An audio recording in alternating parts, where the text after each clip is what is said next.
जी जय गुरु जी। संगत जी, गुरु जी के इस चैनल पर आप सभी गुरु परिवार का हार्दिक स्वागत है।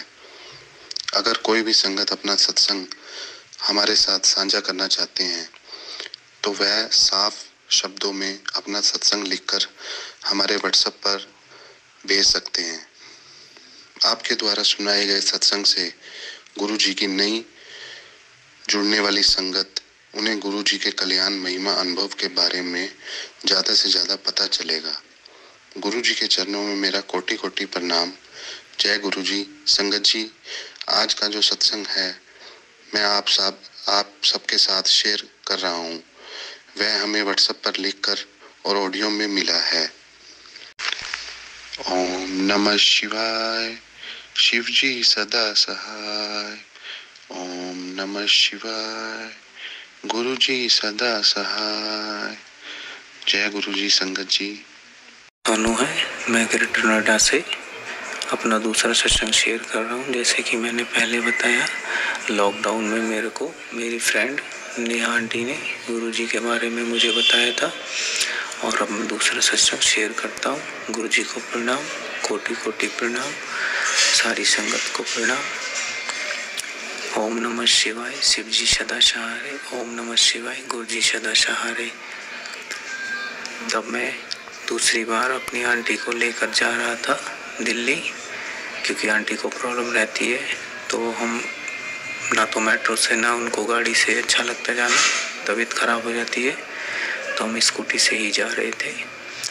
तो जैसे हमने मैप में डाला था गुरु जी का आश्रम, तो हम दिल्ली जा रहे थे। तो फ्लाईओवर पे हम एक रास्ता भूल गए, जिसके कारण हमें पूरी दिल्ली घूम के जाना पड़ा। तो फिर भी हमें कोई प्रॉब्लम नहीं हुई, हम गुरु जी के आश्रम पहुंच गए घूमते फिरते। काफ़ी टाइम लगा और फिर भी हमें महसूस नहीं हुआ, इतना घूमने के बाद भी गुरु जी की कृपा थी। उसके बाद फिर आंटी और हम गुरु जी के मंदिर गए, हमने दर्शन करे। हमारी आंटी को भी बहुत अच्छा लगा वहाँ पर, और लंगर प्रसाद, चाय प्रसाद सब खाया हमने। उसके बाद जब हम वहाँ से चले तो उसके बाद फिर हमने मैप में डाला था परी चौक के लिए, और जब हमको रास्ता गुरुजी ने मैप में दिखाया तो वो आपका सूरज कुंड होते हुए फरीदाबाद से ग्रेटर नोएडा के लिए।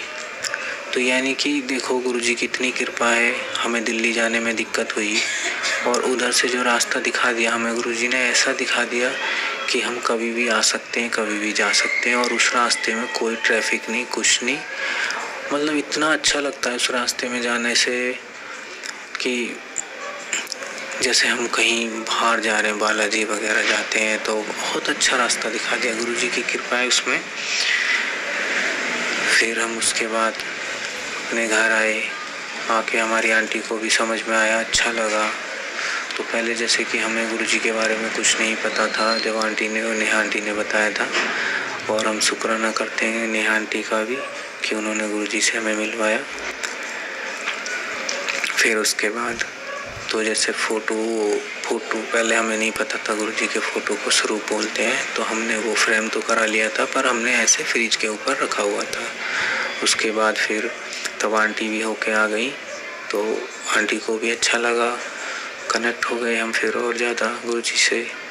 तो फिर हमने गुरुजी का स्थान अपना चौकी बनाया, सारा मतलब मंदिर बना के, मतलब अच्छे से हमने गुरुजी को भोग लगाना स्टार्ट किया। चाय प्रसाद, मतलब जो भी हम दिन में खाते पीते हैं उसी तरीके से गुरुजी को भी भोग लगाना स्टार्ट कर दिया। फिर उसके बाद हमारी आंटी भी गुरुजी का जल प्रसाद, और हम लोटा ब्लेस भी करवा के लाए थे गुरुजी के मंदिर से, तो उसका जल प्रसाद भी लेना स्टार्ट कर दिया। तो आंटी को भी अच्छा हुआ, उनका भी मन में अच्छा लगने लगा, सब कुछ अच्छा चल रहा था बिल्कुल एकदम। फिर उसके बाद मैं फ़ोन में ऐसे ही देखता रहता था गुरुजी के सत्संग, या मैसेज आते थे मेरे पास भी। तो बेटा का एक बार आया कि कड़ा प्रसाद बना और मुझे भी खिला। तो मैं रात में आया, मैंने, और उसी के नीचे मेरे को तुरंत ही उन्होंने मैसेज में दे दिया कि कड़ा प्रसाद बनता कैसे है। फिर मैंने कड़ा प्रसाद बनाया रात में आके तुरंत, मेरे से मैं गुरुजी से माफ़ी मांग रहा था। देखो पहली बार बना रहा हूँ, अच्छा बनना चाहिए, मुझे नहीं पता कैसा है गुरुजी, आपकी मर्जी है। उसमें मेरे को घी तो बहुत ज़्यादा हो गया, पर लेकिन अच्छा बना था। गुरुजी को भोग लगाया वो, फिर हमने खाया सबने, फिर ऐसे ही चलता रहा। हमारा काम भी गुरुजी की कृपा से अच्छा है, बहुत अच्छा है। अभी करीब 1 महीने के भीतर में आंटी को बहुत तेज़ दर्द हुआ उनको रात में, तो हमने 2-3 बार इंजेक्शन भी लगा लिया रात में, तो भी आराम नहीं आया। रात के 1-1:30 बज गया, फिर आंटी को हॉस्पिटल लेके जाना पड़ा। फिर वहाँ हमने एडमिट किया सुबह तक के लिए, तो उन्होंने कहा कि आराम आ जाएगा। अब उन्हें आराम नहीं आया बिल्कुल भी। फिर उन्होंने कहा इन्हें भर्ती कर दीजिए और इनका सुबह टेस्ट होगा। तो उसमें हुआ क्या, उनको फिर उनके पेशाब की नली में स्टोन अटका हुआ था, अल्ट्रासाउंड में आया, और उनको वोमिटिंग इतनी ज़्यादा हो रही थी, बहुत ज़्यादा, मतलब वोमिटिंग तो बंद ही नहीं हो रही थी, इन्फेक्शन भी बहुत ज़्यादा हो गया था। फिर मैं घर आया, घर से जल प्रसाद लेके गया और गुरुजी को बोला, गुरुजी आप मेरे साथ चलो और आप ही देखो अपने बच्चों को कैसे करना है। फिर उसी के बाद 2-3 दिन रहे हम उसमें। धीरे धीरे गुरुजी की कृपा से हमें बहुत आराम आया, और नहीं तो नली में फंसने से तो ऑपरेशन तक की नौबत आ जाती है। पर गुरुजी की कृपा से हमने प्रार्थना करी गुरुजी से, तो गुरुजी ने उसी को नॉर्मल में, मतलब हमें 2-3 दिन में ठीक कर दिया। और जिसमें कि हमारा हेल्थ कार्ड बना हुआ था, तो कंपनी वाले बोल रहे थे और भी जो हॉस्पिटल में थे कि भैया इसमें स्टोन का तुम्हारा अप्रूवल नहीं आएगा। तो मैंने गुरुजी से प्रार्थना करी, तो हमारा अप्रूवल भी आ गया था उसमें। गुरुजी की कृपा है इसमें बहुत बड़ी। जो भी मैं बोल रहा हूँ गुरुजी के आगे ही बोल रहा हूँ, और जो गुरुजी मुझसे बुलवा रहे हैं मुझे माफ़ करना, किसी को कुछ गलत लगे संगत जी मुझे माफ़ करना। और अभी 9 फरवरी को रात में हम एक शादी में से आ रहे थे, मैं और एक मेरा फ्रेंड था, और अचानक से पता नहीं गड्ढा आया, ब्रेकर में एकदम स्लिप हो गई स्कूटी हमारी। तो उसमें भी गुरुजी ने मुझे इतना ब्लेस करा, इतना बचा लिया मुझे।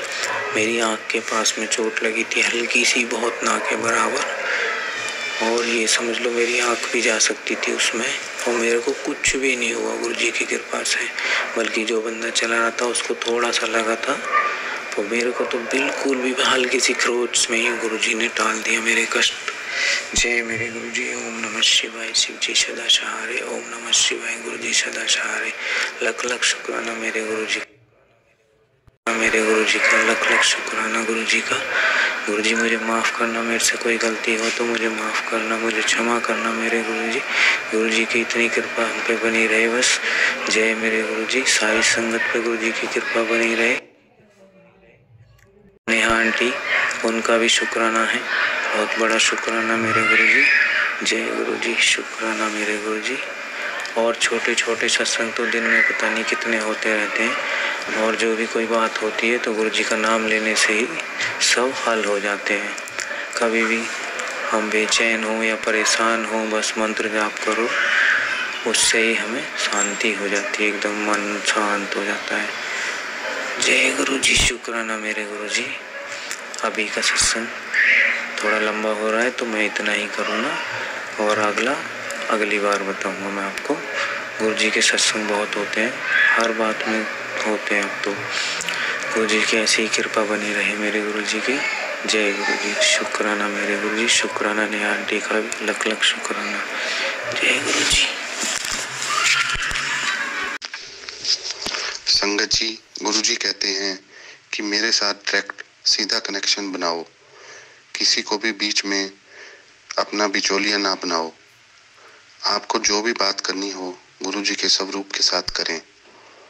गुरुजी सब सुनते हैं और आपको जवाब भी देते हैं, मैसेज के द्वारा, टेलीपैथी के द्वारा। संगत जी, ये थे हमारे आज के का सत्संग।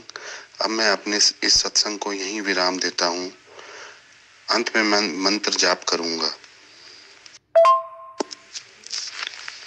ओम नमः शिवाय, शिव जी सदा सहाय। ओम नमः शिवाय, गुरु जी सदा सहाय। जय गुरु जी। संगत जी,